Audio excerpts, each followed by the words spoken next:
Greetings and salutations, everyone. Today I'm going to be talking about the Gotoh or Gotoh, however you want to say it. These are vintage style machine heads, but they're staggered. Okay, so they're kind of like the Kluson or Kluson tuners that are vintage to Fender and Strats and Tellys, like things like that. But these are the model number is SD-91-Stag. Stag stands for staggered, and I'll get to that in a minute if you don't know what that means. The model number is a little bit, I don't know, it's not very clear. So when I was looking for these online, doing my little research, a lot of times they were called SD-91-05M, and that is on here as well. I'll just give you a close-up of the box. It says SD-91 Stag, and then right there it says button 05M. Now you can get these, and I think the model number is SD-91-05M, that are just vintage style tuners. They're not staggered. So on the box it looks pretty obvious that the model number needs to say Stag, but online on Gotoh's website and everywhere I seem to shop for these, that never was really implicit. Only in the description of the tuners did it say staggered. Anyway, let's get to what's in the box. I got these off eBay from just an American vendor. I kind of shy away a lot of times from overseas vendors from Asia just because I don't know about the import taxes nowadays with eBay. They're starting to kind of crack down on that a little bit, I think, and I'm just not positive. Shipping is always an issue with overseas. You're gonna have to wait a while to get it, so they're comparable in price in the United States. I paid about $35 for these, and they're nickel. So just give you a little insight here. Open up the box. This is what you're looking at. Pretty well packaged. So there you go. You've got your tuners on the sides and your ferrules. They call these string ferrules, right there. And then inside also is, of course, the screws. Now it's pretty amazing that this design, you only need what, seven screws? 1, 2, 3, 4, 5, 6, 7. So whoever came up with this design back in the day was just a genius. 7 screws for 6 tuners. Oh, I just dumped all those out. For 6 tuners, it's just really simple, really elegant, and they still are popular today. People are putting them on their guitars. Now the difference on this guy, this set of tuners, is the staggeredness of them, right? So I'm going to tell you what that means here in a second. So staggered means that the height of these shafts are all different sizes. Not all different. 2 of them are one size, 2 are another size, 2 are yet another size. So I just picked out one of each. I'll try to show you here. Alright, so I've got them all fairly evened out there, and you can see hopefully that there's like a stair-step effect. Now the one that is tallest goes closest to the nut, and the one that is the shortest goes further away from the nut, the furthest from the nut. So you've got 2 of each, like I said. Now the idea, and let me show you, I'm going to put them on this neck. One of the main reasons I'm doing this review or information on these tuners is I really didn't find much out there on YouTube about these, especially not about the exact heights or installation, anything like that. So I wanted to do that, and also I am building a Strat, a parts caster, trying to make it as close to an American Strat or like even a custom shop as I can. I'm doing a relic, as you can see. So check out the cards up top and check out all the rest of the videos, the series or the playlist on that guitar. It's been a lot of work, but it's been a fun project. These tuners are going to go on that guitar. So let me just show you again kind of the idea here. So on the bass string, the low E, I hope I got the right one. So on that one, it looks like so. And on the high E string, you've got that. So let me switch this around. See there? Alright, so as they go down string distance from the nut, they get shorter. So one of the ideas behind that, and one of the, I guess, one of the benefits that is advertised for staggered tuners is that you can go without a string tree. And if you don't know what a string tree is, that's one of those little things that goes on the headstock of these type guitars, the 6-in line. And what it does is it puts a downward pressure on the nut for those higher strings so that they don't rattle or buzz inside the nut. Because they have to have a certain break angle off the nut. They have to have enough tension not to buzz or anything like that. So with these, it's advertised that you don't need a string tree. Well, for my guitar, this particular project, I'm going for like a 60s era guitar. So I'm going to have the string tree regardless. The idea for me is I could actually have the strings go above the string tree. I could just like put it on here and not actually use it, but cosmetically it would be there. So, and then the alternative is that I can actually use it. So either way, I'm going to have it on there and then I can decide to use it or not. But one of the biggest benefits for me is I wanted to have good downward pressure of the D and G strings. So these two tuners here are going to be lower than they normally would, and that's going to give more of that break angle for those strings. And I'm not going to have a string tree on those because the old guitars didn't have one for those strings. I wanted to have that added benefit, and so I kind of get the best of all the worlds in my opinion. And when you look at the guitar from the front, it doesn't look like they're different at all. You really have to get close and you really have to examine it like that to really even know that they're staggered.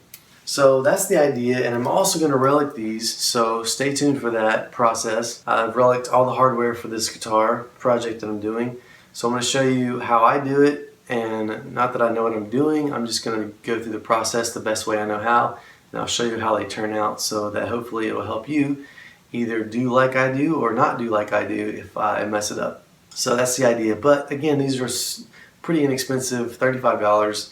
They're nickel. As far as I know, they're really good quality. So we're going to see how it turns out.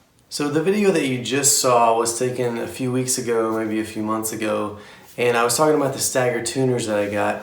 Now I didn't actually end up using those. So these are the tuners that I actually went with. They are, as you can maybe see, they're all level or one height for the post.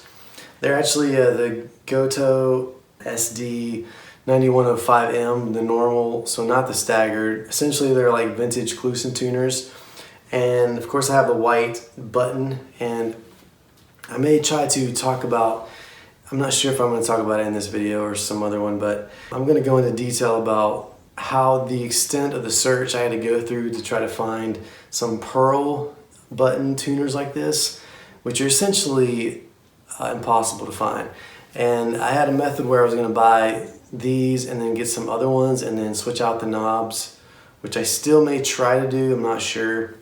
That is to say that I'm trying to kind of have an overall nod to John Mayer's Black One guitar, and I think the tuners that he has on there are pretty cool. I don't really like the modern string ferrules, the size of those and the bulkiness of those tuners, and I don't really like the shape of the knobs. I like the vintage style, but I wanted to have them in a pearl finish.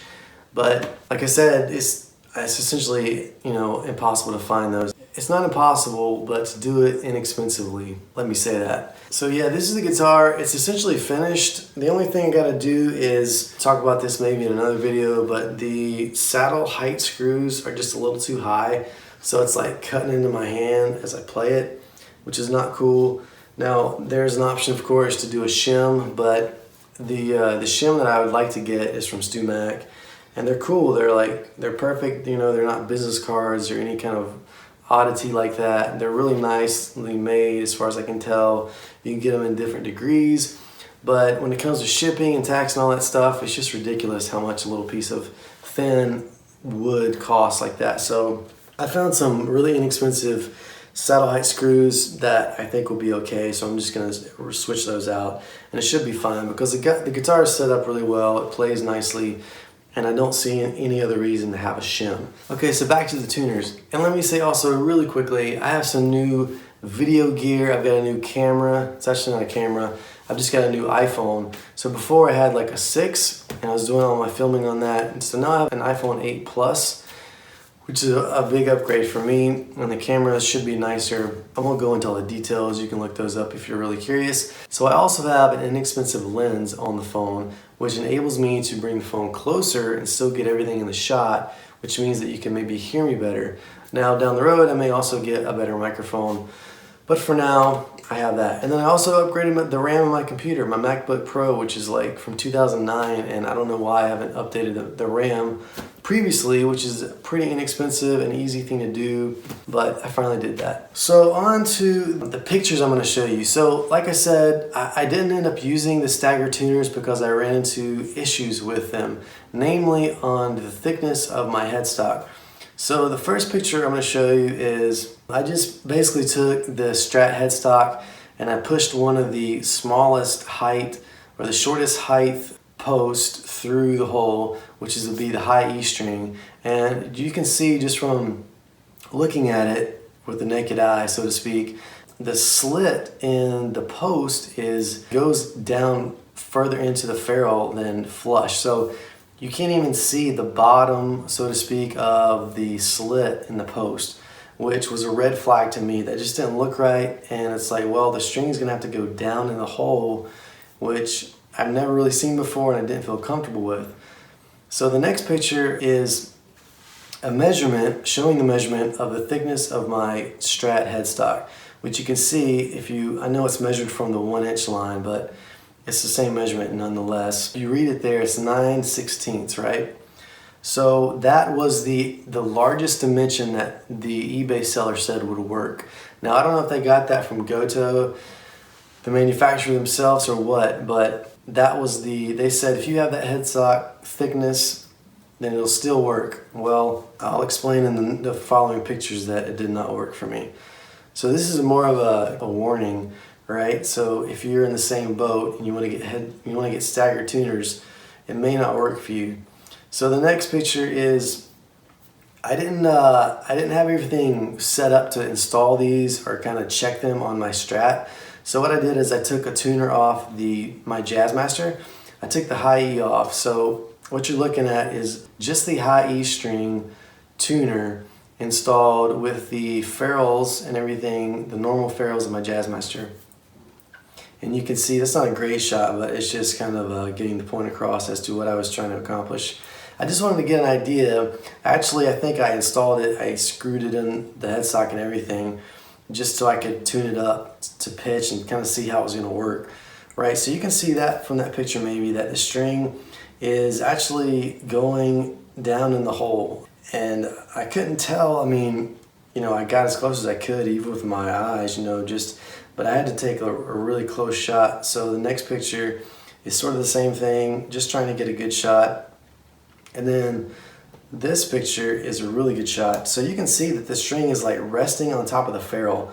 It's going down in the ferrule, and to me that's just a big no-no. That should not be so, right? That just creates an edge. So if you're using, for example, the trim, right, the trim arm, you're doing the vibrato, you're moving the string pitch back and forth, that creates another point of contact, and it can cause string breakage and tuning issues and all sorts of things. So some other pictures I'm going to show you are, okay, so this is another picture with that tuners that I have installed right now, just showing you that it is another ruler. I got a better ruler, but it is 9/16. If you look at the bottom tick marks or whatever there on the measurement, they're 1/16 of an inch increments, right? And so that's my Strat, and I just want to show you the differences in thickness. This is my Jazzmaster, and it's essentially the same thing. So right, it's 9/16. I think the Strat is slightly smaller than 9/16. So the Jazzmaster was like my most conservative headstock that I had to test on. And then this last picture is my Telecaster, which it's between 8/16, or I guess that's 1/2, and 9/16. So it's a possibility that it could have worked on my Telecaster. I didn't really try it. I don't even think I have vintage tuners on the Telecaster, so it wouldn't have worked anyway. So that's what happened with my Staggered tuner experiment. I really wanted to get the Staggered tuners and have them work on my Strat. From the get-go, it was just a cool idea, I thought, to have that sort of even break angle off the back of the nut, but it did not work. So I would say if you're in the market for Staggered tuners, check your headstock thickness. this is a prime example. So 3-mic guitars are essentially the same thickness of headstock, and I don't think the Staggered tuners would have worked on any of those. So maybe, you know, general thickness of Fender style headstocks is much thinner than what I have, but you know, out of a sample of three out of three that I have, it did not work. So be on the lookout for that. If you have a different experience, leave a comment below. If you're using Staggered tuners, if you have like the Eric Johnson Strat, which I think the Eric Johnson Strat, the headstock actually goes tapered. So as it gets like closer to the high E string, it gets thinner, which makes sense because that would make them work better. But yeah, let me know in the comments below if you've got Staggered tuners, if they're working for you. I'm just curious to know if that's the case. Anyway, as always, thanks for watching this video. Subscribe if you haven't already, and check out the playlist for this entire guitar, how I stained the body and did the neck and the head, the hardware and relicking and all that good stuff. So yeah, check out all those videos and subscribe and like this video if you will. Have a great day. Thanks.